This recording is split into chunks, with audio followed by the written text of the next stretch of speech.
接钢板了，看看电焊工师傅怎么做的。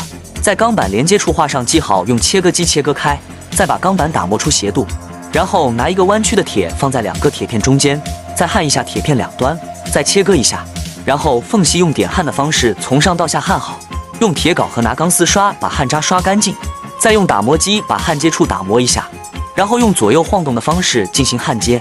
焊接好了，再把焊渣敲一下，再刷干净。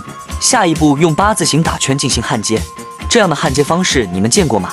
我们采用了3个焊接方式，这样的焊法比传统焊接方式还要牢固。焊接好了再清理一下焊渣，这样焊接的钢板绝对的结实。